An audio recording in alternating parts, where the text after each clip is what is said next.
কেমন আছেন আপনারা? আশা করি আপনারা ভালো আছেন। আমি আফগান জিলিপি মাইকেল সিজাইওডি সান্তা আপনাদের সামনে হাজির আছি। তো ইন্ট্রোটা এরকমই যে আমাদের সমাজে কিছু কিছু ব্যক্তি এমন আছে যে নিজেকে ধর্মের হিসেবে বা পোশাক পরে ঘুরে বেড়াবে, ধর্মের লেবাস পরে ঘুরে ঘুরে বেড়াবে, যাতে করে ধর্মের লোকেরা তাকে খুব আদর যত্ন করে। এদের মধ্যে কেউ কেউ ধর্মীয় ধর্মীয় কাজে নেক আমলও করে থাকে, কিন্তু এরাই আবার এরা জনসংখ্যায় খুবই কম। এরা টোটাল মোল্লাদের মধ্যে খুবই কম, 1% বা 2%। আর এই মোল্লারা মাঝে মাঝে এমন উদ্ভট কন্টেন্ট বানায়, যেটা দেখে আমরা আমাদের ইসলামের কে একটা হাসির পাত্র হিসেবে তুলে দেখতে পাই। তো এই পৃথিবীতে এমন কিছু ইসলামিক কন্টেন্ট আছে, যে কন্টেন্টে আমরা ইসলামকে গ্রহণ করব নাকি ইসলামকে হাসি তামাশা পাত্র হিসেবে উড়িয়ে দেব, সেটাই এখন বোঝার বড় বাকি আছে। কিন্তু আমরা যখন মুসলমান, তো তো হই এই কন্টেন্টটা, এই সকল ইসলামিক কন্টেন্ট গুলো দিকে খুবই কষ্ট পাই। হ্যাঁ, আমি উদ্ভট ইসলামী লাইকিতে দুনিয়ার উদ্ভট ইসলামী কন্টেন্টের কথা বলছি, এবং দুঃখের সঙ্গে জানাচ্ছি যে এটা এখন পার্ট 6 চলছে। তো কন্টেন্টেই এত এত পাওয়া গেছে যে পার্ট 6 তো বানাতেই হলো। ওকে, দেরি না করে আমরা সোজা এই কন্টেন্টে ঢুকে পড়ি। চলুন। বিশ্বনবী ওখানে গেলেন, যে বললেন সাহাবার আসসালামু আলাইকুম। ওয়ালাইকুম আসসালাম। ইন্নাহা উম্মুকুম সাফিয়া, ওই যে পর্দার আড়াল একটা মহিলার সাথে আমারে বসা দেখছো, এটা তোমাদের মা, আমার স্ত্রী সাফিয়া। সাহাবারা বলে সুবহানাল্লাহ, ইয়া রাসূলুল্লাহ, আপনি এটার ব্যাখ্যা দিতে এসেছেন কেন আমাদের কাছে? আমরা কি কিছু মনে করেছি নাকি? আপনি কোনো মহিলার সাথে বসা মানে তো আমাদের আম্মা জানের সাথেই বসা। বিশ্বনবী বললেন না, তোমরা মনে করো নাই, কিন্তু কিছুক্ষণ পর শয়তান তোমাদের হৃদয়ে খুঁতখুঁতানি ঢুকায় দিবে। যাওয়ার সময় মনে মনে ভাববা, কিরে নবী কার লগে বসা? না, আম্মাজানের সাথেই বসা। একটু পরে আসলে কি আম্মাজানের সাথে বসা, নাকি অন্য কেউ ছিল? না না, কেউ ছিল না, নবীর স্ত্রী ছিল। আসলে কি স্ত্রী ছিল না অন্য কেউ ছিল? এই যে খুঁতখুঁতানি, খুঁতখুঁতে স্বভাবের একটা ভাব মনের মধ্যে শয়তান ঢুকাই দিতে পারে কি পারে না? এজন্য ক্লিয়ার হয়ে নেবেন। ক্লিয়ার হয়ে নেওয়া সুন্নাত। লাইকি তো আমাদের মনে শয়তান কি প্রভাব ফেলতে পারে, তো এই বিষয়ে মিজানুর রহমান আজহারী সাহেব খুব সুন্দরভাবে বলে গেছেন। তবে তিনি যে উদাহরণটা দিয়ে গেছেন সেটা খুবই অদ্ভুত। তো তিনি উদাহরণটা দিয়ে গেছেন, তিনি আমাদের মনের থেকে শয়তানের প্রভাব দূর করার পরিচ্ছন্নতা থাকতে বোঝাতে নবী মোহাম্মদ সাল্লাল্লাহু আলাইহি সাল্লাম একটি সভা বসলেন নিজের বাড়িতে। তো সবাই তার পাশে স্ত্রী ঘরে কোণে অবস্থান করেছে। তো স্ত্রী তো তোমরা এখানে নবী মোহাম্মদ সাল্লাল্লাহু আলাইহি সাল্লাম বলছেন যে এই দেখো আমার স্ত্রীকে দেখতে পাচ্ছ? তারপর সাহাবীরা বলল যে হ্যাঁ, আমি আপনার স্ত্রীকে দেখতে পাচ্ছি। তো উনি আমার স্ত্রী সাফিয়া, তোমাদের মা। তো সাহাবীরা বলল, এটা বলার কি আছে? নবী মোহাম্মদ সাল্লাল্লাহু আলাইহি সাল্লামের স্ত্রী মানে তো আমাদের মাই, এটা তো আমরা জানি, কিন্তু এ ব্যাপারে বলার কি দরকার ছিল? তো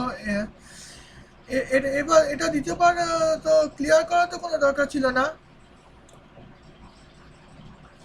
নবী মোহাম্মদ সাল্লাল্লাহু আলাইহি সাল্লাম বলেছেন, যে না, তো তোমাদের মধ্যে এটা ক্লিয়ার না। এখন হয়তো তোমরা জানো যে আমার স্ত্রী মানে হচ্ছে তোমাদের মা।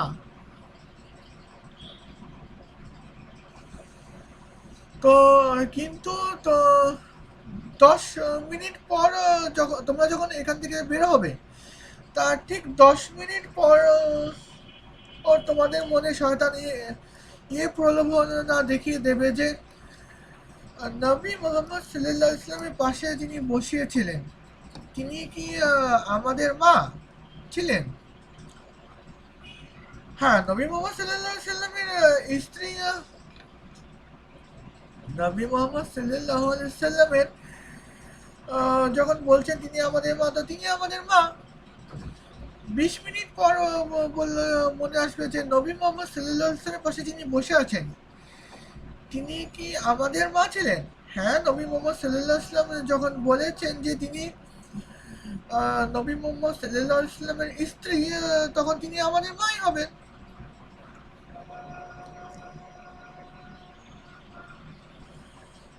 তার কতক্ষণ পর আবার আসবে যে নবী মোহাম্মদ, ওখানে যিনি বসেছিলেন তিনি আসলেই নবী মোহাম্মদ সাল্লাল্লাহু আলাইহি সাল্লামের স্ত্রী ছিলেন। তো ক্যাচালটা ঢুকিয়ে দেবে।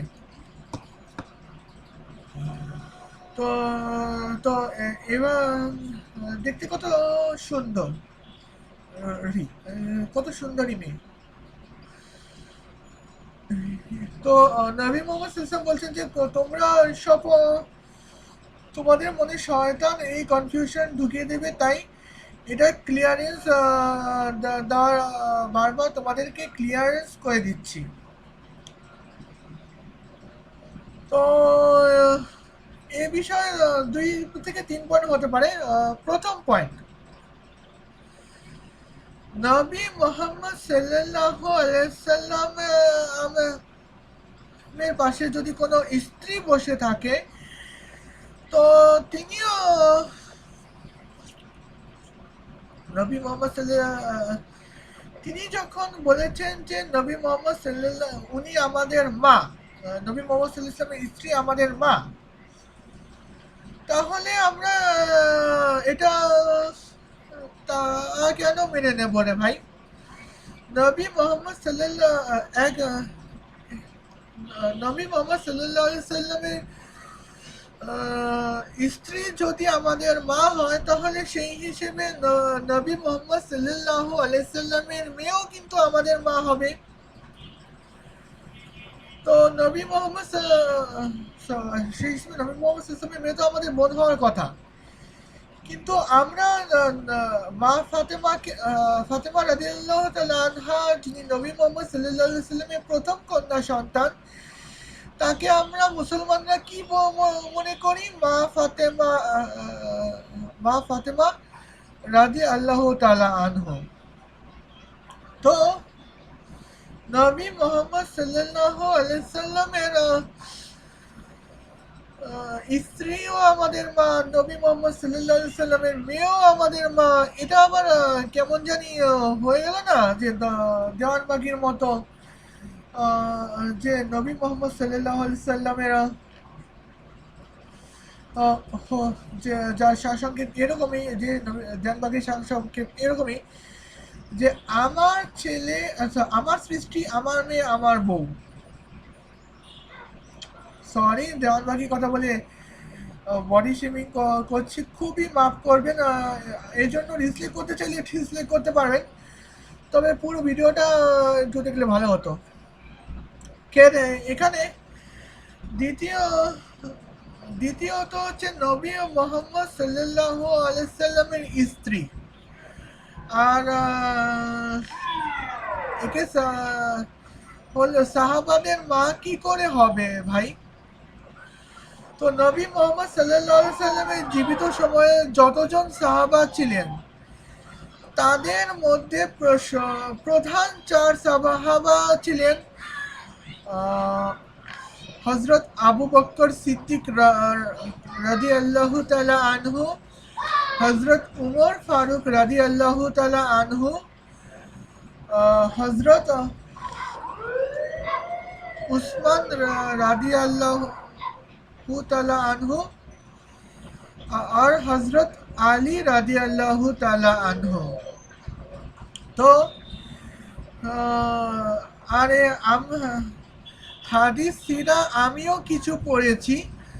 তো যতটুকু পড়েছি সেই হিসেবে হযরত মুহাম্মদ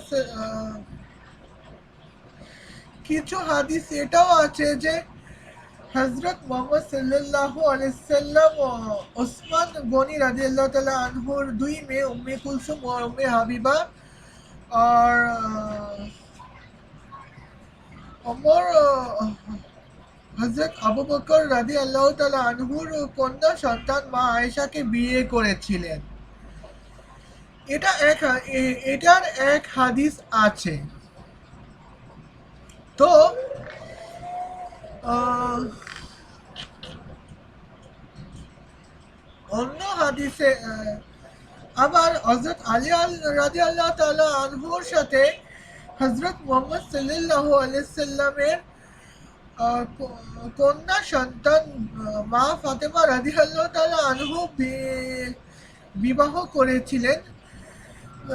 এটা বলে হাদিসও আছে। তো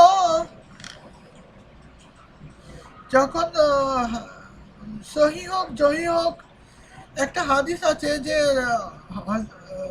হযরত মা আয়েশা রাদিয়াল্লাহু তাআলা আনহু নবী মুহাম্মদ সাল্লাল্লাহু আলাইহি সাল্লামের স্ত্রী। যখন প্রধান সাহাবার মেয়ে নবী মুহাম্মদ সাল্লাল্লাহু আলাইহি সাল্লামের স্ত্রী হতে পারে, তাহলে তো ভাই নবী মুহাম্মদ সাল্লাল্লাহু আলাইহি সাল্লামের স্ত্রী সাহাবাদের মা কি করে হয়, এটা বোঝার খুবই বাকি আছে। হ্যাঁ, কারণ নবী মুহাম্মদ সাল্লাল্লাহু আলাইহি সাল্লামের স্ত্রী বয়স তখন সাহাবাদের বয়সের থেকেও তো কম হবে। আর জেনারেশন তো ভাই সাহাবাদের পরের জেনারেশন নবী মুহাম্মদ সাল্লাল্লাহু আলাইহি সাল্লামের স্ত্রী যে প্রজন্মে সাহাবারা ঠিক তার আগের প্রজন্মের ছিলেন। তো কোন মহিলাকে আমি মা হিসেবে কেন অ্যাড্রেস করতে পারবো? কোন মহিলাকে তখনই মা হিসেবে অ্যাড্রেস করতে পারবো যখন তিনি তার প্রজন্ম আমার প্রজন্ম থেকে কমপক্ষে 20 বছর পুরনো হবে। তো এখানে সাহাবাদের প্রজন্ম থেকে নবী মুহাম্মদ সাল্লাল্লাহু আলাইহি ওয়াসাল্লামের স্ত্রীর প্রজন্ম 2-3 বছর নতুন তো আছে। তো নবী মুহাম্মদ সাল্লাল্লাহু আলাইহি ওয়াসাল্লাম যে মানে নিজেদের স্ত্রীকে সাহাবাদের মা হিসেবে গণ্য করাবেন, এরকম হাদিস আমার মনে হয় না কোনো সহি হবে। ओके, यहाँ पे और पॉइंट पे आती हूँ। तो पॉइंट नंबर 3, নবী তো সহি সিরা থেকে আমরা যতটুকু জানি যে নবী মুহাম্মদ সাল্লাল্লাহু আলাইহি সাল্লামের একটা স্ত্রী ছিল, তিনি ছিলেন মা খাদিজাতুন কুবরা। তো খাদিজা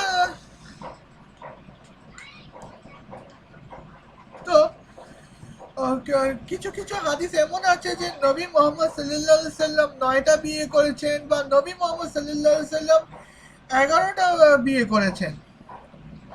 কিন্তু যত এই পৃথিবীতে যত ইসলামিক স্কলার বা ইসলামিক রিসার্চার আছেন, তিনি এখন পর্যন্ত কোনো সঠিক প্রমাণ দিতে পারেননি যে নবী মুহাম্মদ সাল্লাল্লাহু আলাইহি সাল্লামের 9টা বা 13টা বিবি ছিল, এরকম এর পেছনে কোনো সহি হাদিস থাকতে পারে।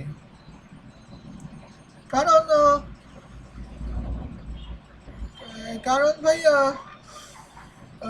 নবী মুহাম্মদ সাল্লাল্লাহু আলাইহি সাল্লামের স্ত্রীর বয়স সে পারসেপশন যা দেখা যায়, তা তো ভাই রেসপেকশন যা দেখা যায়, তা তো নবী মোহাম্মদ সাল্লাল্লাহু আলাইহি ওয়াসাল্লামের বয়স 52 থেকে 53 বছর, তখন বিবিদের বয়স 12 বছর, 13 বছর, 18 বছর, 17 বছর, আর মা আয়েশার বয়স 9 বছর।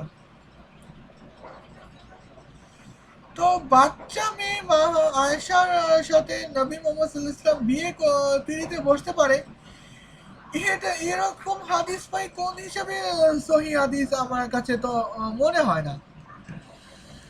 আর আর দ্বিতীয়ত যে বাংলাদেশে এই পৃথিবীতে ইসলামে যত হাদিস বের হয়েছে সবই 200 হিজরিতে বের হয়েছে।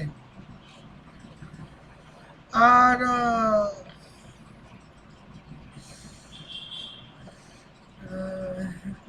সবচেয়ে পুরনো হাদিস প্রথম সংকলিত হয়েছে 200 বছর পর, নবী মোহাম্মদ যখন নবী মোহাম্মদ সাল্লাল্লাহু আলাইহি সাল্লাম ইন্তিকাল করেছেন, অর্থাৎ নবী মোহাম্মদ সাল্লাল্লাহু আলাইহি ওয়াসাল্লামের ইন্তিকাল করা 200 বছর পর হাদিস সংকলন করা হয়েছে। এর মধ্যে কত হাদিস সত্য হতে পারে, কত হাদিস মিথ্যা হতে পারে, এটা এখনো পর্যন্ত গবেষণা চলছে।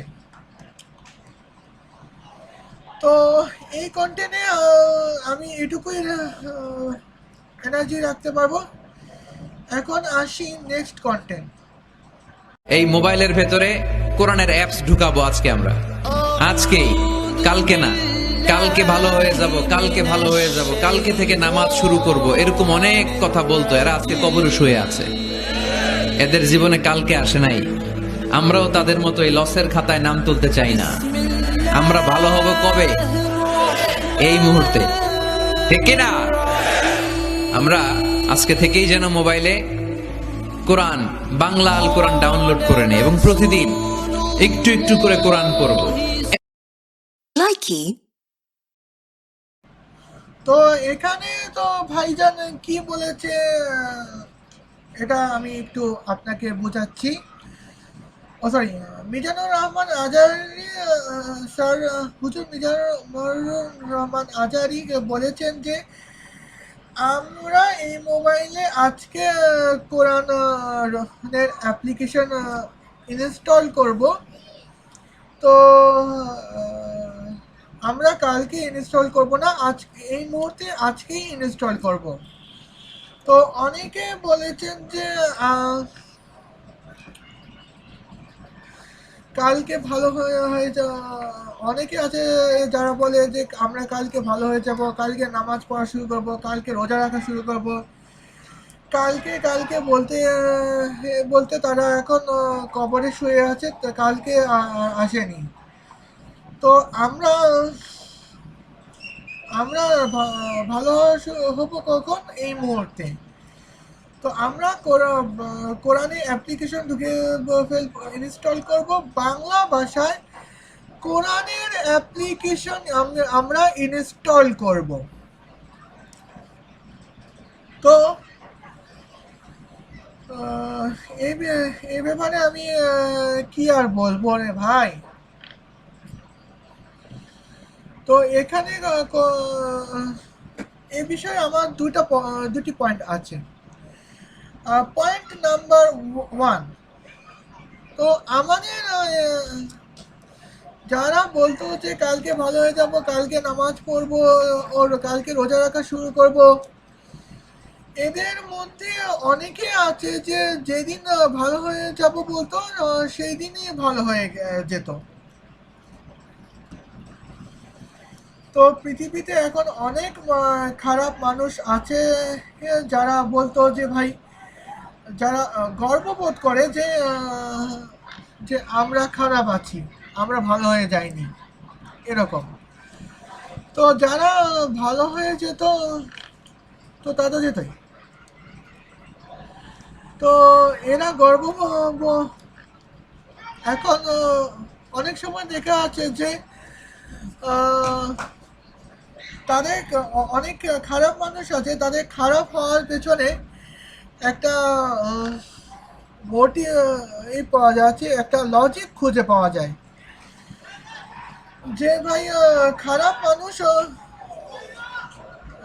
এরা জীবনের শুরুর দিকে যতটা ভালো, যখন ভালো ছিল তখন তাদেরকে তো কেউ দাম দিয়ে দেয়নি, তাদেরকে কেউ পছন্দ করতো না, আর তারা জীবনে যা কাজ করতো ব্যর্থ হয়ে যেত। তো জবে থেকে খারাপ হওয়া শুরু করলো, তখন তারপর থেকে জীবনের বেশিরভাগ কাজে তারা সফল কাম হলো। তো এরকম একটা চিন্তাধারা। তো খারাপ হওয়ার পর যখন জীবনে সফল কাম হতে পারছে, তো কে ভালো হতে চায় বলো? হ্যাঁ, ভালো হওয়ার জন্য তো তাকে এটা তো দেখাতে হবে, এটা প্র্যাকটিক্যালি বোঝাতে হবে যে তুমি যদি ভালো হও তাহলে তুমি সফল কাম হবে। তো অনেক খারাপ মানুষ আছে যারা আন্ডারওয়ার্ল্ডের ডন মাফিয়া টাইপের। এরা যখন ভালো কাজ করতে যায় তখনই তাদেরকে ইন্নালিল্লাহি ওয়া ইন্নালি ইলাহি রাজিউন করে দেওয়া হয়। অর্থাৎ তাদেরকে তাদেরই সহকর্মীদের হাতে ওফাত নিতে হয়, অর্থাৎ মারা যেতে হয়। তো এখন এখন ভাই ভালো কাজ করলে ভালো ফল পাবে এরকম একটা তো মানে ইমিডিয়েট রেজাল্ট, এরকম একটা ইমিডিয়েট রেজাল্ট পাওয়া যাচ্ছে না। তো যখন ইমিডিয়েট রেজাল্ট নিয়ে তখন ইমিডিয়েটলি ভাবে কিভাবে ভালো হবো বলো? তো আর ইমিডিয়েট ভালো হলেও তো কোনো লাভ তো তেমন হবে না। সুতরাং ভালো হতে হলে আগে প্র্যাকটিক্যালি তো শেখাতে হবে কি যে ভালো করলে সব ভালো হয়, সব ভালো যা শেষ ভালো করলে ভালো হয়, শেষে ভালোরই জয় হয়। তো এরকম করলেই আমার মনে হয় যে ভালো হবে। ওকে, এরপর ভাই আমরা এখানে তো তো চলে আসি। তো এরপর ভাই এখানে মির্জানুর, হ্যাঁ, এরপর দ্বিতীয় পয়েন্ট হচ্ছে তোমার মিজানুর রহমান আজারি সাহেব আমাদেরকে ওয়াদা করতে বলছেন যে আমরা আজকেই কোরআনের অ্যাপ্লিকেশন ইনস্টল করব। তো ভাই এটা তো ভাই খুবই ভালো কাজ, কারণ কোরআনে অ্যাপ্লিকেশন ইনস্টল করলে তো আমরা তো ভাই পকেটে কোরআন নিয়েও ঘুরতে পারবো। তো পকেটে কোরআন নিয়ে ঘুরবো, তারপর যখন মন চাবে তখন আমরা কোরআন পড়তে পারবো। এই আমি ল্যাপটপে বসলাম, আমি একটা ডেমো দিচ্ছি, খ্রিস্টানদের ডেমো দিচ্ছি, আসল এক্সাম্পল না, খ্রিস্টানদের ডেমো দিচ্ছি। এই আমি খ্রিস্টান মানুষ এখানে আরাম করে বসলাম। তো আমার এখন মনে ইচ্ছা হলো যে আমি বাইবেলের একটা ভার্স পড়বো। তো আমি চট করে বাইবেল.com ক্লিক করলাম আর পুরো বাইবেলটা তেলাওয়াত করে আসলাম। তো এরকম ভাবে আমরা মুসলমান যদি যখন ইচ্ছা করব বাস চট করে কোরআন তেলাওয়াত করব।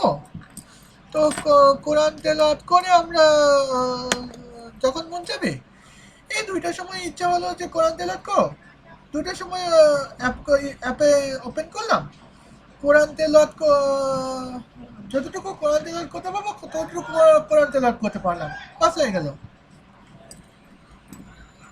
এ তো ভাই পজিটিভ দিক, কিন্তু এর নেগেটিভ সাইডস আজও আমাদের সামনে দণ্ডায়মান আছে। তো এখনো ভাই এখানে ইসলাম, আমাদের এখানে ভাই ইসলাম এখনো যত অ্যাপ্লিকেশন পাওয়া গেছে, তো কোরআনের অ্যাপ্লিকেশন, এর মধ্যে বেশিরভাগ অ্যাপ্লিকেশন আমাদের ডাটা স্টিল করে। যেমন আমরা যে আইপি অ্যাড্রেস, আমরা যে ডিভাইস থেকে আমরা এখানে কোরআনে অ্যাপ্লিকেশন ইনস্টল করেছি এবং যে ডিভাইস থেকে আমরা কোরআনের উক্ত অ্যাপ্লিকেশন তেলাওয়াত করি, এর মাধ্যমে কোরআন তেলাওয়াত করছি, এরা কোথায় আছে, এরা কোথাও, তো এরা এই মুহূর্তে কোথায় আছে, এদের কন্ট্যাক্ট আর কি আছে, কার কার সাথে কথা বলছে, এবং কার কার সাথে কথা বলছে, কি বিষয় আমরা, কোন বিষয়ে কথা বলছে। আমরা কোরআনে অ্যাপ্লিকেশন অন অন খ্রিস্টান হয়ে, আমরা মুসলমান হয়ে কোরআন তেলাওয়াত করছি, নাকি খ্রিস্টান হয়ে কোরআন মুসলমানদের সাথে ডিবেট করার জন্য কোরআনিক অ্যাপ্লিকেশন ইনস্টল করেছি। সেরকম আমাদের পার্সোনাল ইনফরমেশন যেটা এটা থার্ড পার্টির হাতে চলে যাবে। তো হতে পারে যে এমন থার্ড পার্টির হাতে চলে গেল, 2 মিনিট, তো হতে রোকোমাটকে নিয়ে খেতে কিছু কাজ ছিল। ওকে, তো এখন ইসলামের হতে পারে যে আমাদের যে আমার ডাটা, যা কোরআনিক অ্যাপ্লিকেশনের মাধ্যমে, তো এখানে হতে পারে কোনো সন্ত্রাসী সংগঠনের হাতে তুলে দিল, যাতে আমরা আমাদের নর্মাল সিকিউরিটি ডেঞ্জারে চলে যায়, এরকম অনেক কিছু হতে পারে। ওকে, এটা গেল এক পেহলু। আর দ্বিতীয় পেহলু হচ্ছে যে আজকাল যে আমাদের কোরআনিক অ্যাপ্লিকেশনে যে কোরআন পাওয়া যায়, তো আমরা সেই ক্ষেত্রে সে ব্যাপারে কি আর বলবো। তো এখানে সরি রকমাট কে লিখে দেয়। তো এখানে আমাদের আমার নিজের ঘরে আলমারিতে 2টি কোরআন পাওয়া যায়। তো আরবি যখন হয়তো ঠিক আছে, কিন্তু যখন বাংলাতে অনুবাদ করা হচ্ছে, তখন ভাই বাংলা, তখন ভাই এমন অনেক কথা এখানে উঠে আসছে, যেটা আমার কাছে মনে হয় না যে এটা আল্লাহর প্রদত্ত কোরআন। মনে হচ্ছে হতে পারে যে এটা এই কোরআন মানুষই বানিয়েছে, কারণ আল্লাহ তাআলা আমাদের সমগ্র মনুষ্য জীবকে আশরাফুল মাখলুকাত হিসেবে সৃষ্টি করেছে। তো আশরাফুল মাখলুকাত হিসেবে যখন সৃষ্টি করেছে, তখন একজন মুসলমানও যে কারণে আশরাফুল মাখলুকাত, একজন খ্রিস্টানও ঠিক একই কারণে আশরাফুল মাখলুকাতই আছে। তো অথচ তো কোন সূরা নাম্বার 98 আয়াত নাম্বার 6 বলা, বাংলা অনুবাদ করলে ব্যাপারটা এমন হয় যে তোমার আহলে কিতাব ও মুশরিকদের মধ্যে যারা কাফের আছে, তারা জাহান্নামে নিম্ন স্তরে যাবে, কারণ তারা হচ্ছে নিকৃষ্ট জীব। তো আহলে কিতাবদের মধ্যে যদি কাফের কাউকে পাই, তাহলে তো ভাই ইহুদি আর খ্রিস্টান। আর জোরাস্টিক তো হতে পারে, জানি না এখন আছে কিনা। তো আর মুশরিকদের মধ্যে কাফের বর্তমানে হিন্দুরা আছে। তো এরা জাহান্নামে নিম্ন স্তরে যাবে, আর কারণ এরা নিকৃষ্ট জীব। বাহ! অথচ আজ আমরা সমগ্র মনুষ্য জীব আশরাফুল মাখলুকাত হিসেবে কেন নির্বাচিত আছি, সেটার প্রমাণ ইহুদি খ্রিস্টান আর হিন্দুরাই দিয়ে যাচ্ছে। তো আমাদের যে এই পৃথিবীতে যে রকেট সায়েন্স যে থিওরিতে চলে, সেই গ্র্যাভিটি থিওরিতে ওটাও আহ, সেই গ্র্যাভিটি থিওরিটা সৃষ্টি করেছেন আইজাক নিউটন, যে নিজেও একজন খ্রিস্টান। অন্যদিকে যে আমরা যে মডার্ন ফিজিক্স সেদিকে যে আমরা ধাবিত হচ্ছি, যে যাতে আমরা সফল কাম হতে পারি, এই মডার্ন ফিজিক্সের যে আবিষ্কারক যিনি, তিনি নিজেই তো একজন ইহুদি, অথচ তার একটা থিওরি, ফটো ইলেকট্রনের থিওরি, সেটা অ্যাপ্লাই করে আজ আমরা সোলার প্যানেল, সোলার ইলেকট্রিসিটি আমরা উৎপাদন করছি। তো আজকাল সোলার কারও পাওয়া গেছে, আর আমার ঘরে তো সোলার ক্যালকুলেটরও আছে। তো এই হলো কাহিনী। তো অথচ তারা হচ্ছে নিকৃষ্ট জীব। আর তো হিন্দুদের কথা বলছে আনন্দ আচার্য, কোন এক হিন্দু ব্যক্তি, ভারতের কোন একটা হিন্দু ব্যক্তি শূন্য নামের একটা সংখ্যা আবিষ্কার করেছে, যার পূর্বে আমরা তো 1 2 3 4 5 6 7 8 9, আবার 1 2 3 4 5 6 7 8 9, 1 থেকে 9 সুতাতেই আটকে যেত। এই চাণক্য, সরি, উক্ত হিন্দু আচার্যর কারণে আমরা এখন 1 থেকে 1 কোটি পর্যন্ত গুনতে পারি।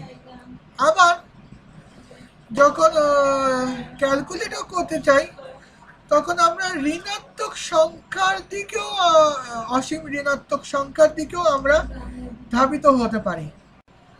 তো এই অসীম ঋণাত্মকের দিকে যে আমরা যে ঝুঁকে পড়েছি, তো অসীম ঋণাত্মক বা অসীম ধনাত্মকের যে সুবিধা, সংখ্যার সুবিধা, তো এটা আমাদের, এটা যে এর পিছনে যে শূন্যটা, এটা সৃষ্টি করেছেন একজন হিন্দুই, অথচ উক্ত কোরআনিক আয়াত হিসেবে তারা নিকৃষ্ট জীব।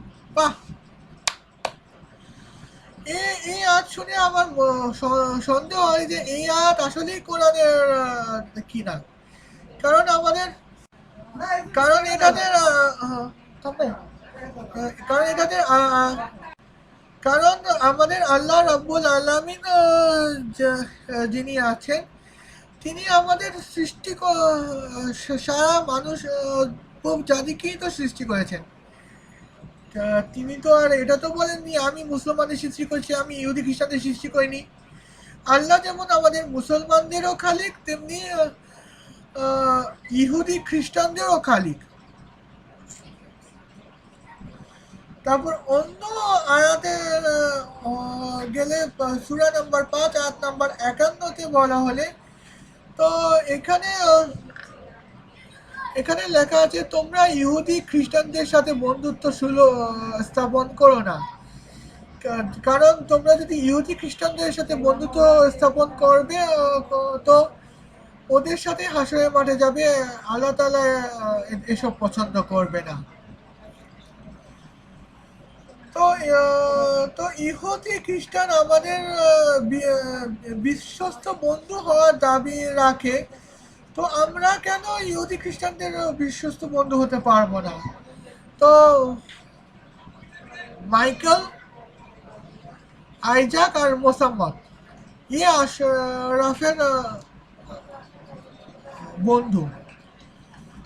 তো যখন জীবনের সত্যিকারের বিপদ যখন আশরাফ পড়লো, তখন মোসাম্মদ পাতলি গুলি দিয়ে পালিয়ে গেল, আর বললো যে তোমার সাথে বন্ধুত্ব স্থাপন করে আমার কোনো লাভ নেই। তো অথচ সে কিন্তু মুসলমান।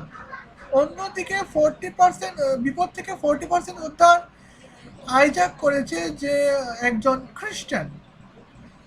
আর মাইকেল 60%, অর্থাৎ বলতে গেলে বিপদের আসল বিপদ থেকে একেবারে মাইকেলই বেশি পুরো উদ্ধার করে ফেলছে আর ফিনিশিংটা আইজাক দিয়েছে। মাইকেল একজন ইহুদি আর আইজাক একজন খ্রিস্টান। তো মুসলমান যে বন্ধুত্ব সময় ধোকা দিল আর ইহুদি খ্রিস্টানরা বন্ধুত্ব সময় বিশ্বস্ততা প্রকাশ করলো। তো ইহুদি খ্রিস্টানদের সাথে বন্ধুত্ব স্থাপন কেন করবো না ভাই? তো এখানে মানে এরকম অদ্ভুত আয়াতটা আমরা বাংলা কোরআনে পাওয়া যায়। তো হযরত মুহাম্মদ সাল্লাল্লাহু আলাইহি সাল্লামের কাছে যখন কোরআন এসেছিল, তো আসলেই এই আয়াতগুলো এসেছিল কিনা এটা সন্দেহ প্রবণ হয়ে পড়ে। তো যখন আমরা আমাদের কোরআনিক আয়াতের সম্পর্কে যখন ক্লিয়ারিফাই আমরা যখন পাই, যতক্ষণ না পাচ্ছি ততক্ষণ আমজনতার মধ্যে কোরআনিক অ্যাপ্লিকেশন ইনস্টল না করাটা আমার মনে হয় বেটার অপশন। ওকে, নেক্সট। জান্নাতের 8টা দরজার কোনো না একটা দরজা দিয়ে আমরা ঢুকবো। এখন এই দরজার সাইজ কতটুকু জানার দরকার আছে না নাই? বিশ্বনবী বললেন, ইন্না মিসরাইন মিন মাসারি'i জান্নাত মা বাইনা মাক্কা ওয়া হাজার।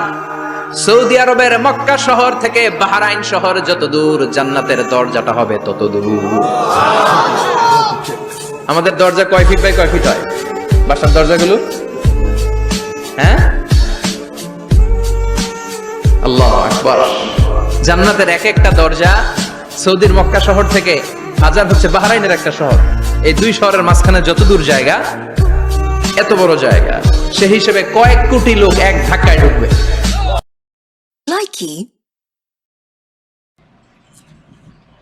তো এখানে যে ব্যাপারটা কি দাঁড়ালো, হ্যাঁ, এখানে কেসটা যতটুকু দাঁড়িয়েছে, তো ওকে, তো এখানে কেসটা ব্যাপারটা এরকম যে মিজানুর রহমান আজাহারি নিজেই বলেছেন যে মসজিদ জান্নাতের এক একটা দরজা কতটা প্রশস্ত, এটা বোঝাতে গিয়ে মিজানুর রহমান আজাহারি সাহেব নিজে বলেছেন যে নবী মুহাম্মদ সাল্লাল্লাহু আলাইহি সাল্লাম নিজে বলেছেন যে জান্নাতের এক একটা দরজা সৌদি আরবের মক্কা থেকে বাহরাইনের হাজরা পর্যন্ত দূরত্ব। তো সৌদি আরবের মক্কা থেকে বাহরাইনের হাজরা পর্যন্ত দূরত্ব। তো আমাদের যে ছোট দরজাগুলো আছে, এটি দূরত্ব ভাই একসাথে দুজন মানুষ ঢুকতে পারবে, বা কখনো কখনো একসাথে একজন মানুষের বেশি ঢুকতে পারবে না। তো জান্নাতের দরজা হচ্ছে সৌদি আরবের মক্কা থেকে বাহরাইনের হাজরা পর্যন্ত দূরত্ব। তো এতটুকু দূরত্ব মানে ভাই এক ধাক্কায়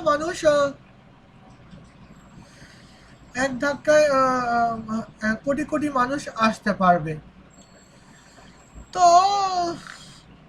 বাহরাইনের হাজার কথা বলার আগে আমি বলতে চাই যে সৌদি আরবের মক্কার ব্যাপারে। তো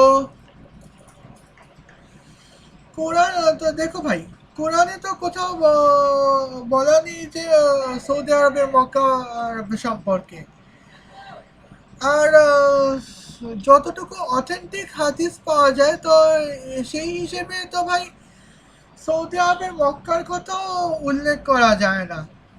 আর অন্যদিকে ভাই আমাদের যে উমাইয়া মুসলমান, যাদের হাতে ইংল্যান্ড, আমেরিকা, অস্ট্রেলিয়া, কানাডা,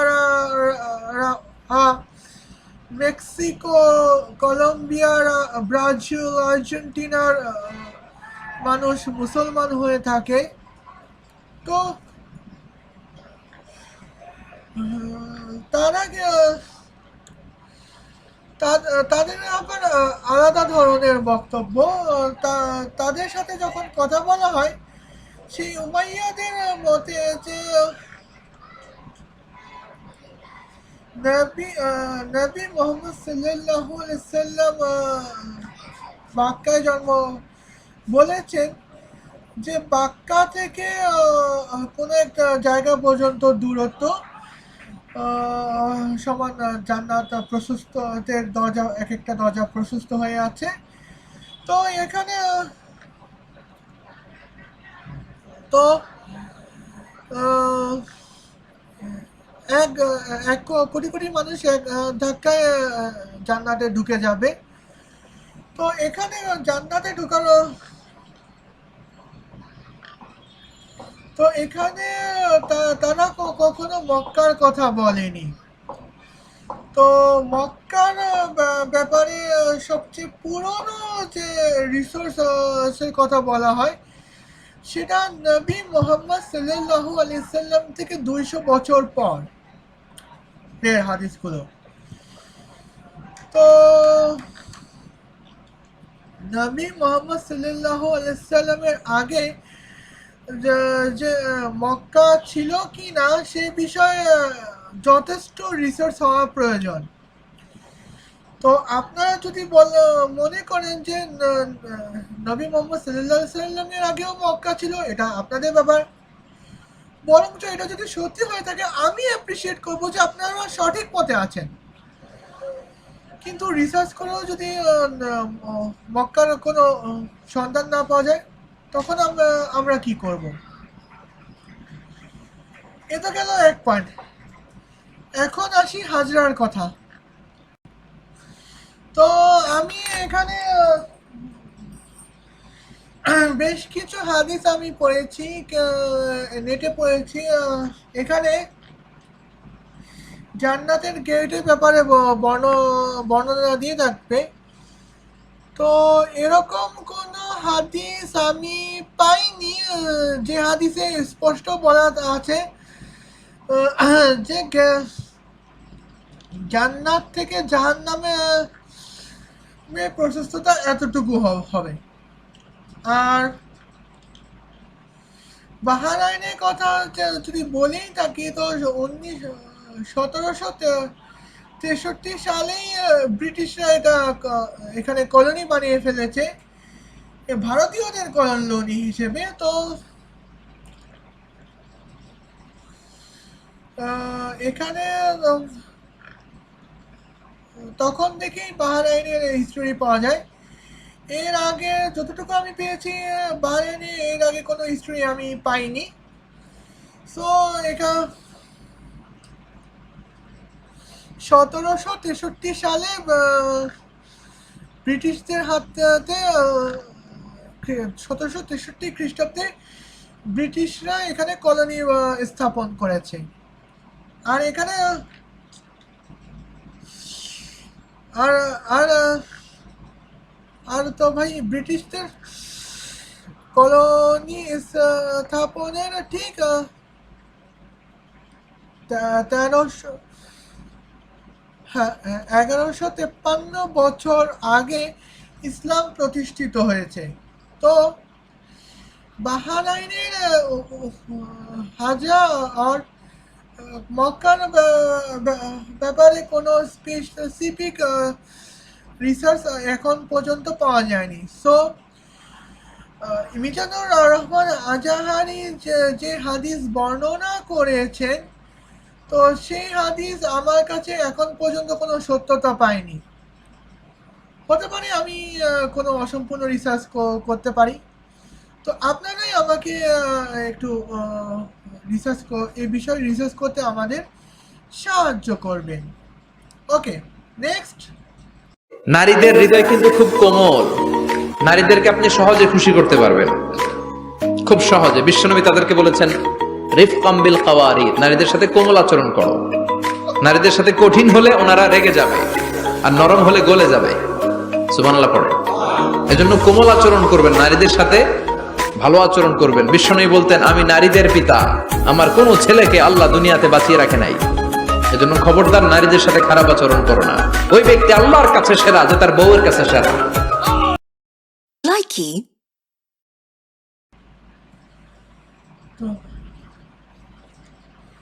আমার কেন জানি মনে হচ্ছে না যে মিজানুর রহমান আজহারি থেকে উদ্ধৃত নবী মোহাম্মদ সাল্লাল্লাহু আলাইহি ওয়াসাল্লামের এই হাদিসে কেন জানি না নবী মোহাম্মদ সাল্লাল্লাহু আলাইহি ওয়াসাল্লামের অদূরদর্শিতা দেখা দিচ্ছে। হ্যাঁ, তো কি কারণে মনে হচ্ছে যে আমি আপনাকে বলছি। তো কারণটা বাস এটাই যে এখানে বলা হচ্ছে যে নারীদের মনটা খুব কোমল। নবী মোহাম্মদ সাল্লাল্লাহু আলাইহি ওয়াসাল্লাম বলছেন তোমরা নারীদের সাথে ভালো আচরণ করবে। নারীদের মন সহজে জয় করা যায়, নারীদেরকে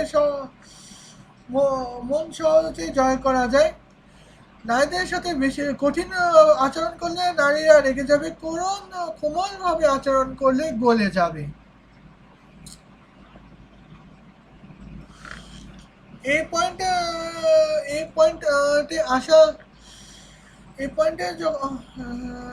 আসার আগে আরো দেখি বাকিটা কি বলছেন। নবী মোহাম্মদ সাল্লাল্লাহু আলাইহি ওয়াসাল্লাম বলছেন, আমি হচ্ছে নারীদের পিতা। আল্লাহ তাআলা আমাদের কোনো পুত্র সন্তান রেখে যাননি, যা রেখে গেছে সব কন্যা সন্তান।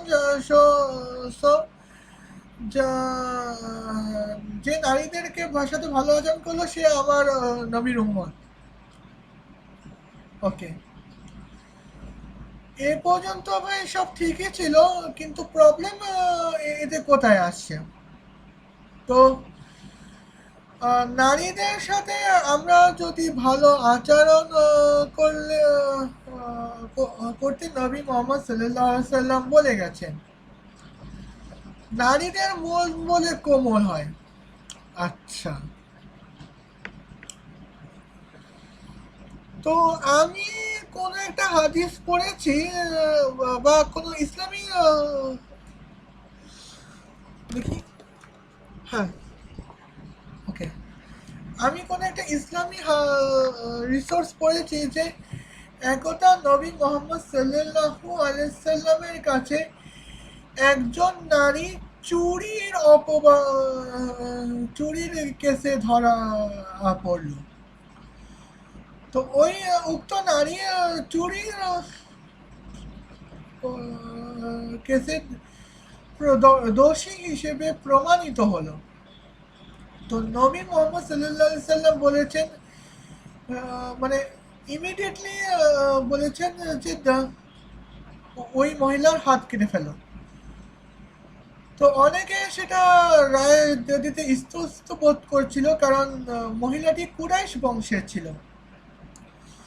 তো নবী মোহাম্মদ সাল্লাল্লাহু আলাইহি সাল্লাম বলেছেন যে আমার মেয়ে ফাতেমা যদি চুরি করতে গিয়ে ধরা পড়তো তাহলে আমি নিজেই তার হাত কেটে ফেলতাম। ওকে, তো ওই সময় বিষয় ব্যবস্থা নিয়ে সন্দেহ আমার যথেষ্ট সন্দেহ থাকলেও সেই বিষয়ে না গিয়ে আমি এটুকু বলবো যে মানে নারীরা যদি কোনো অপরাধ করে থাকে বা কোনো খারাপ কাজ করে থাকে, তাও তাকে যখন সাজা দিতে হবে তখনও কি কোমল হৃদয়ে সাজা দিতে হবে?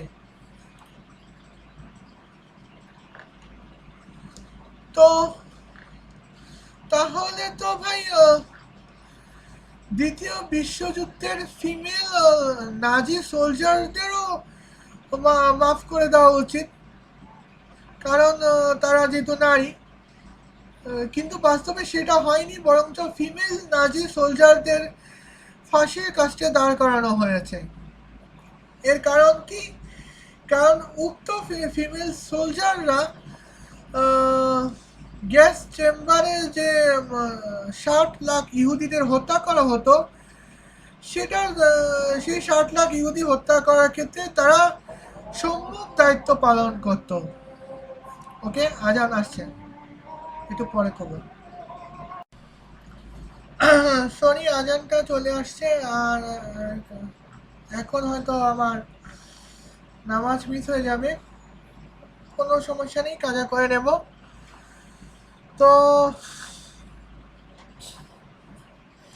নারীরা যদি, যা বলছিলাম, নারীরা যদি কোনো দুর্নীতি করে বা কোনো অপরাধ করে, তাও তাদের সাথে নরম মনে ব্যবহার করতে হবে।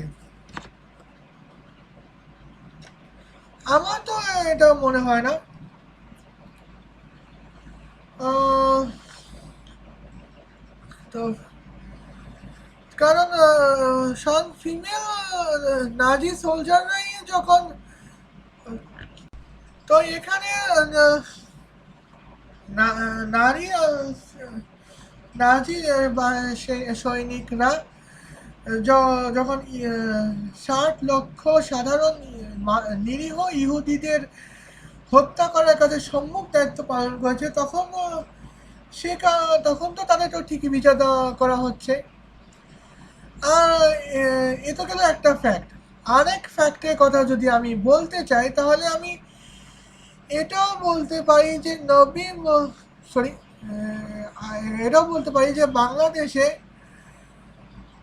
2,71,80,216 টাকা যে এতিমখানা থেকে আত্মসাৎ করা হলো, তো সেই অভিযোগে বাংলাদেশের সুপ্রিম কোর্টে অনুযায়ী আহ, বেগম খালেদা জিয়া দোষী হলেন। তো তখন কিন্তু এটা বলা হয়নি যে সে একজন নারী, তাকে একটু মানে তাকে মুক্তি দেওয়া হোক। তা না, তাকে জেলের তাকে 10 বছরের সশ্রম কারাদণ্ড পর্যন্ত দেওয়া হয়েছে। আর 1 বছরের কারাদণ্ডের শেষে সে প্যারোলে মুক্তি পেয়েও গেছে। তো তার বেলায় তো কোনো কোমল আচরণ করা হয়নি। তা কিন্তু ক্রাইম রেট তো সেক্ষেত্রে বলা যায় তা সেই কঠোর শাস্তির পরও ক্রাইম রেট কাফি কম হয়ে চলে আসছে। তো সুতরাং মেয়েদের সাথে আর দ্বিতীয়ত, তো মেয়েদের সাথে কোমল আচরণ করতে গেলে কি অবস্থা হয়, এটা আমি আহ, একটা ভিডিওতে বানিয়ে বলেও ফেলেছি। আহ, যেখানে তোমার এখানে ফেমিনিন লাইকি ভিডিও সিরিজ আর world protest against rape and women series এর প্রথম এপিসোডেও আমি সে কথা উল্লেখ করেছি। তো আপনারা চাইলে আমার চ্যানেলে ক্লিক করে উক্ত প্লেলিস্টে আপনারা দেখতে পাবেন। তো আমার মনে হয় এটা টিকটক আর লাইকি ভিডিওতে দেখব, প্লেলিস্টে দেখতে পাবেন। তো কে জানে, আপনারা এখন এর নতুন প্লেলিস্টেও আপনারা দেখতে পারেন। কারণ এটা আমি এখনই একটু পরেই আমি এই প্লেলিস্টটা স্থাপন করতে যাচ্ছি। ওকে, তো এ তো গেল একটা কথা। তো এখন এ ধরনের হাদিসটা আর রেপ কেসের কথা যে বললাম, রেপ কেসে যে আমার যে ব্যাপারে আমার যে ভিডিওটা, এটা এই ভিডিও এটা ওই সময় পাবলিশ হয়েছে, যা ঠিক 1 সপ্তাহ পর এই ভিডিওটা পাবলিশ হবে। সো আপনারা এই ভিডিওটা পুরো দেখে তারপর ওই ভিডিওটা দেখতে পারবেন। তো নবী মোহাম্মদ সাল্লাল্লাহু আলাইহি সাল্লামের ব্যাপারে এই উদ্ভট হাদিসটাও তো ভাই এই কোনো যুক্তিতে কাটলো না। ওকে, এডিটর, নেক্সট প্লিজ।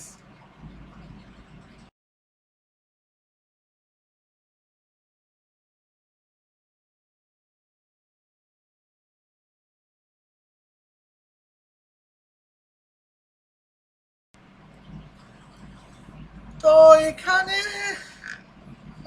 তো এখানে এই ভিডিওতে বলা হচ্ছে যে কারো কাছে ফেমাস হওয়ার থেকে আল্লাহর কাছে প্রিয় বান্দা হওয়া অনেক উত্তম। তো ব্যাপারটা তো ঠিক আছে, কিন্তু আল্লাহর কিভাবে আমরা আল্লাহ তাআলার কাছে প্রিয় বান্দা হব, সে ব্যাপারে তো কেউ কেউ কিছু বলেনি। আর আমার মনে হয় না যে আল্লাহর কাছে প্রিয় বান্দা হওয়ার প্রসেসটা 1 মিনিটেই পূরণ হওয়া সম্ভব।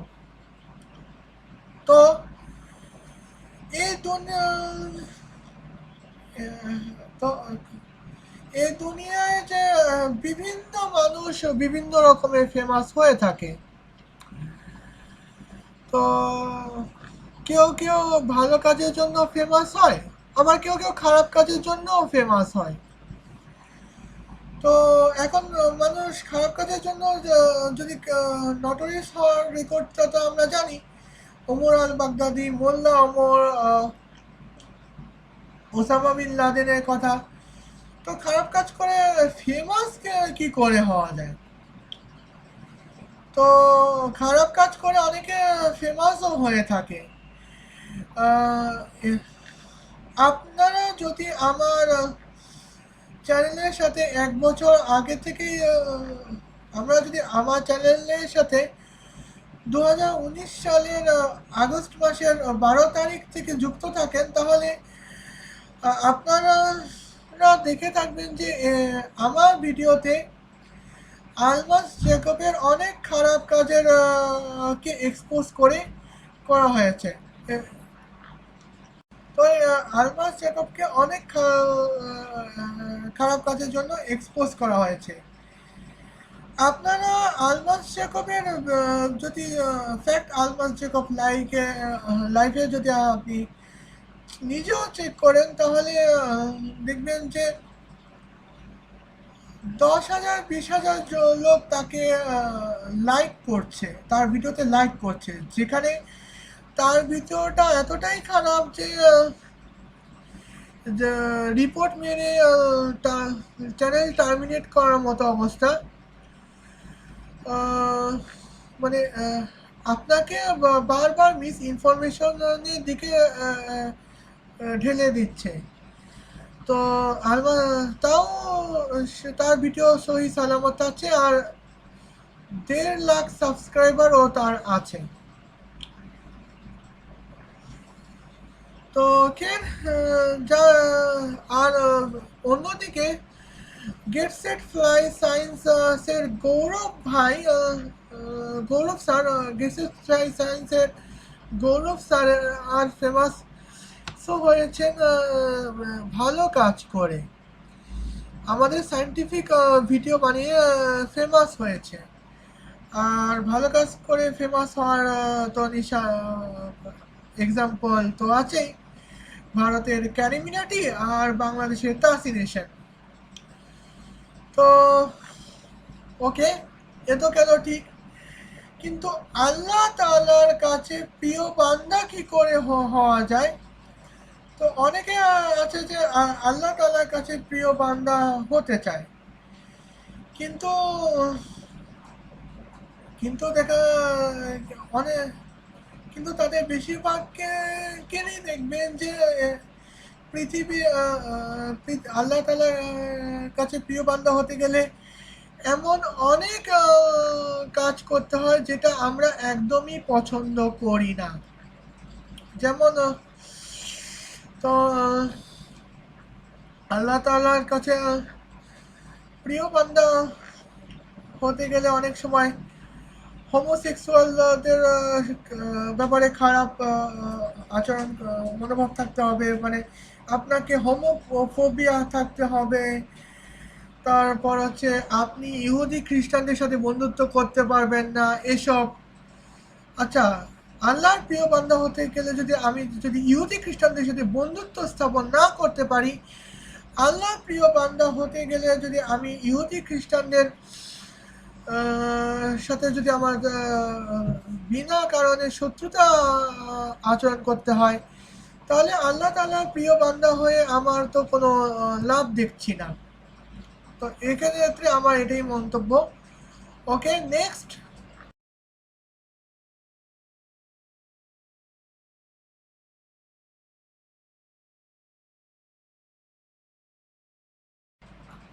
তো এখানে বলা হচ্ছে যে পর্দা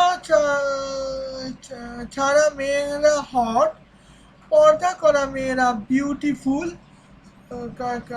কারণ জাহান্নাম হট আর জান্নাত বিউটিফুল। ওকে, তো এই ভাইজান তো ভাই মানে কোন বিষয়ে আছে? আমি এই সিরিজের গত এপিসোডেও তো আমি এটাকে এক্সপোজ করেছি, তারপরে এবার এরা বারবার কেন আসে? তো তো আমি বুঝতে পারছি না। তো পর্দা করলে বিউটিফুল আর পর্দা না করলে হট হয় এমন তো কোনো কথা নেই। অনেক মেয়েরাদেরকে আমি দেখেছি যারা পর্দা করে থাকে কিন্তু তাও মানে হট মুডে থাকে। আর যারা অনেক মেয়েদের দেখছি যারা কখনো পর্দা করে না, কিন্তু তাদের চিন্তা চেতনা একেবারে কুল, তাদের চিন্তা চেতনা হটের পর্যায়ে পড়ে না।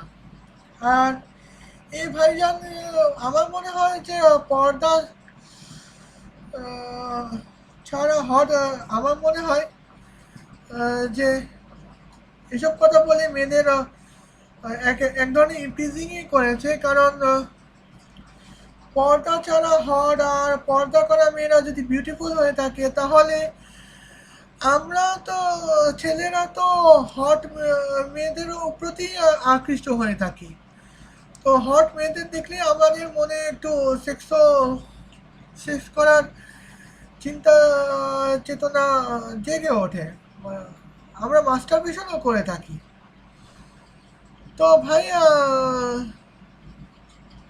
আমি আপনাদের একটা কেস স্টাডি করে দিলাম, কেস স্টাডি দিচ্ছি।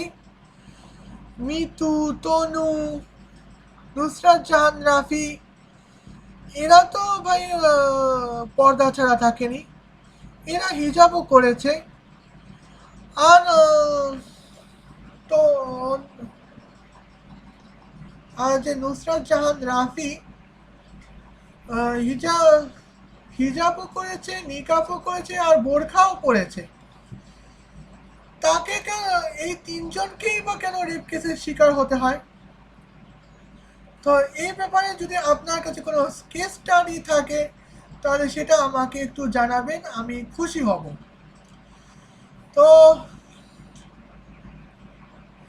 আর সব 2019-এর দিকে যত রেপ কেসের কথা আসছে,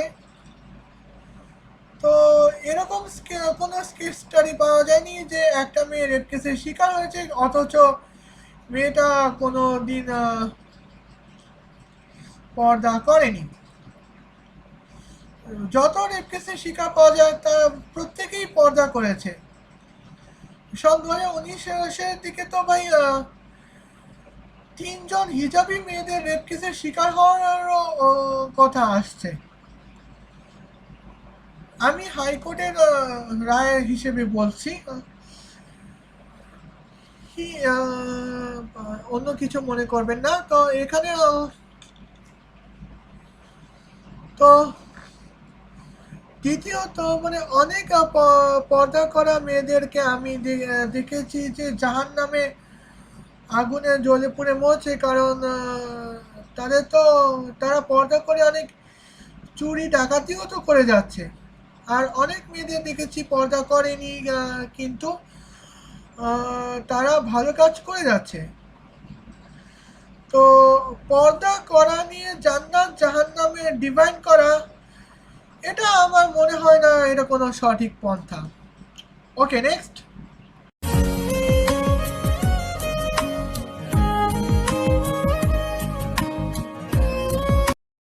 Likey. তো ওকে, ব্যাপারটা এখন একটা মেয়ে বলছে, মেয়েটার নাম কি জানি, ও সুরাইয়া অরিন, সারা সারা আপু বলেছেন যে তিনি পাওয়া না পাওয়ার হিসাব করে না, কারণ আল্লাহ তাআলা যা দিয়েছে তাতেই খুশি। ওকে, এই পৃথিবীতে যা কিছু আমরা পেয়ে থাকি, তো আমাদের ইসলামী হিসেবে সবই তো আল্লাহ তাআলা দিয়েছে। তো আল্লাহ তাআলা আমাদের যা দিয়েছে, আমরা কি আসলেই তাতেই খুশি? আমার তো মনে হয় না। হাইপোথেটিক্যালি বলা হয় যে আহ, আমরা যখন কোনো কিছু পেয়ে থাকি তখন আমরা আরও চাই। তো আমি আমার ডেমোটা দিচ্ছি।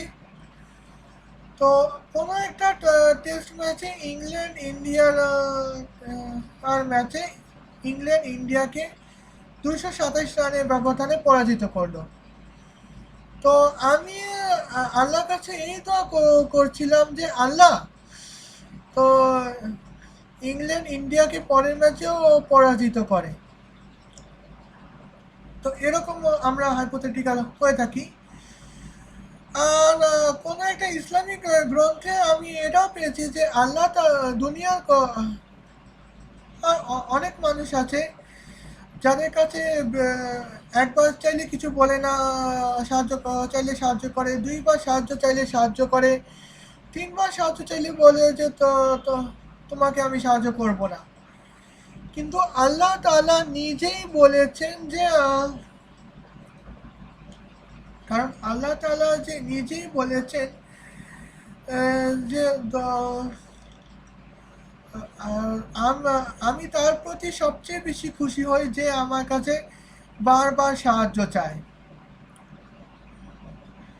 তো আল্লাহ তাআলার কাছে কেউ সাহায্য চাইলেই আল্লাহ তাআলা খুশি হন, এটা কোনো ইসলামিক গ্রন্থে বলা আছে। ওয়েল, এটা গেল হাইপোথেটিক।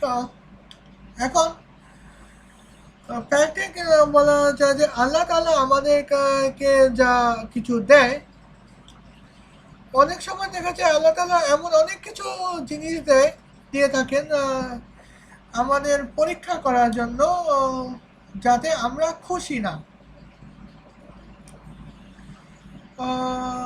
যেমন হচ্ছে, যেমন ইংল্যান্ডে করোনা ভাইরাসে এখন পর্যন্ত ১.৫ লক্ষ মানুষ ইন্তেকাল করেছেন।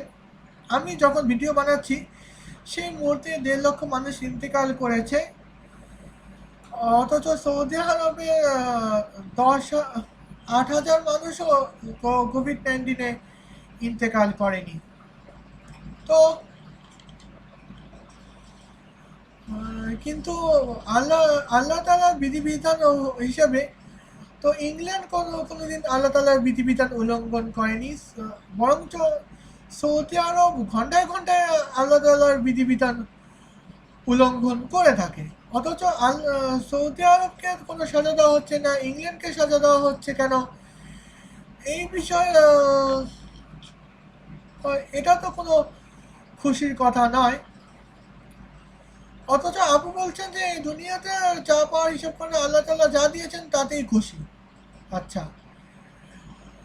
তো আল্লাহ না করুক যে আপুর এমন একজন স্বামী জুটলো বা এমন কন্যা সন্তান জুটলো যে সারা আপুকেই উল্লঙ্ঘন করা শুরু করলো, যাতে সারা আপুর বৈবাহিক জীবন এবং মাতৃ জীবনটা বিষময় হয়ে উঠল। তারপরও কি তিনি বলবেন, তারপরও তার এই স্টেটমেন্ট কি থাকবে? আমার তো মনে হয় না যে তার এই স্টেটমেন্ট থাকতে পারবে। হতে পারে যে ওই সময় যে তার স্টেটমেন্ট উল্টে যায়। আগামীকালকে দেখেছে, সময়ের কথা, এটা তো সময়ের কথা, তো সময়ই বলবে। ওকে, next. Aslımda Allah, kanımda Allah, hasbi Rabbi Cellallah, ma fi kalbi gayrullah, nur Muhammed sallallah, la ilahe illallah. Likey.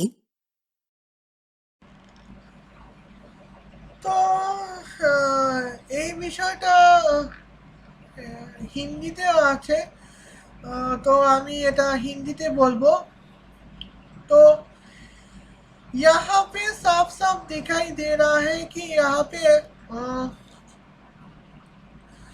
एक लड़का जो तुर्की है वो अपने जिस्म में एक कवच बनाया है वहाँ पे अचानक एडिटिंग की मदद से दिखाया जा रहा है कि वहाँ पे एक नूर दिखाई दे रहा है, जो एक पेड़ जहाँ से पेड़ भी दिखाई दे रहा है और अल्लाह ताला दिखाई दे रहा है, अल्लाह का नाम दिखाई दे रहा है।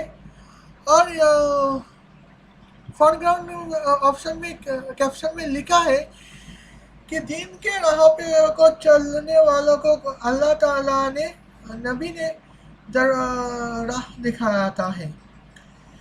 तो यहाँ पे तो क्या बाकी दिन के राह पे चलने वाले सारे लोगों को राह मिलता है? मुझे तो नहीं लगता। अगर राह मिलता होता तो हमें डॉक्टर जाकिर नायक जैसे मिस कॉन्सेप्टर की फॉलोअर्स देखने को नहीं मिलते, या फिर हमें ओसामा बिन लादेन के सपोर्टर को हमें देखने को कभी नहीं मिलते। तो एक सपोर्टर है ओसामा बिन लादेन का, अपने आप को मुसलमान बताया है, तो लेकिन ओसामा बिन लादेन की आतंकवाद को सपोर्ट की है, जबकि आतंकवाद को सपोर्ट करना इस्लाम में हराम है। तो उन मुसलमान जो ओसामा बिन लादेन को सपोर्ट करते हैं उनको क्या राह मिला है? मुझे तो नहीं लगता। और क्या जो भी हो, यहाँ पे जो एडिटिंग दिखाई दे रहे हैं वो तारीफ के काबिल है। ऐसे एडिटिंग मेरे ख्याल से ऐसे वीडियो एडिटिंग मेरे ख्याल से स्पाइडरमैन, आयरन मैन, बैटमैन की सीरीज में देखी थी और सुपरमैन की भी सीरीज भी देखी थी। और ऐसे एडिटिंग तो मैकगाइवर सीरीज की इंट्रो में भी ऐसे एडिटिंग दिखाई देते हैं। सो ये मेरे ख्याल से सिर्फ और सिर्फ एक एडिटिंग है और कुछ नहीं। नेक्स्ट,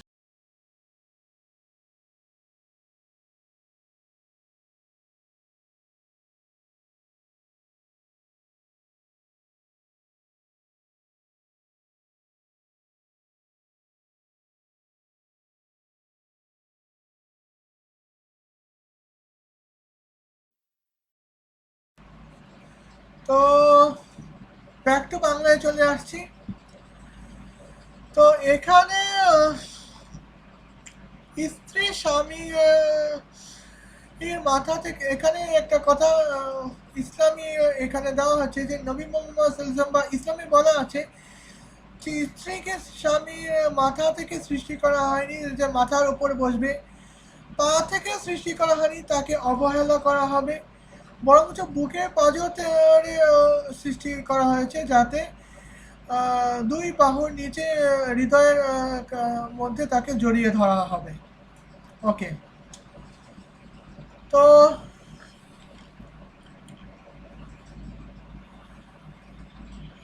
স্ত্রীকে এখানে স্ত্রীকে অবহেলা করা কি আছে, আর স্ত্রী মাথার উপর উঠলে সেটাও তো অসুবিধা আছে।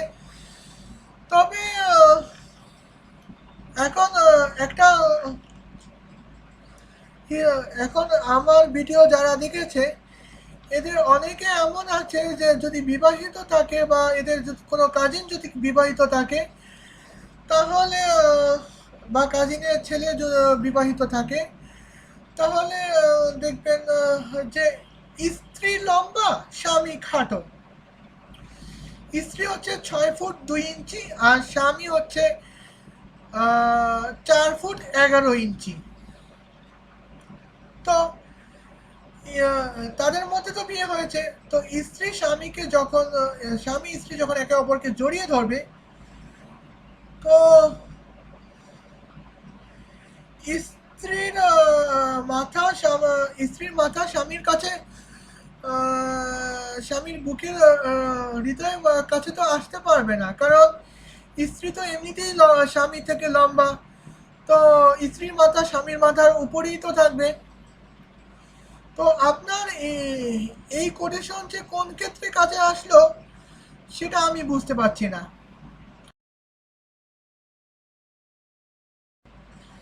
আজকের মতো এ পর্যন্তই। ভিডিও আপনার ভালো লাগলে লাইক করবেন, কমেন্ট করবেন, শেয়ার করবেন, আর ভালো না লাগলে ডিসলাইক করতে পারেন, তবে আপনার ওপিনিয়ন এখানে খুবই গুরুত্বপূর্ণ, এই জন্য প্লিজ কমেন্ট করে যাবেন, আর শেয়ার আপনার বন্ধু বান্ধব যতজন আছে তাদের মধ্যে সবার মধ্যে শেয়ার করে যাবেন, যাতে আপনার বন্ধু বান্ধবের কাছে পৌঁছে যায়। তো চ্যানেলে নতুন আসলে সাবস্ক্রাইব করতে পারবেন, আর যদি সাবস্ক্রাইব না করতে চান আপনার ইচ্ছা। ওকে, আজকে এই ভিডিওটা এই পর্যন্তই। এখন আমি একটু ঘুমাতে যাব। খোদা হাফেজ। يا ساري يا خبريني يا ساري يا خبريني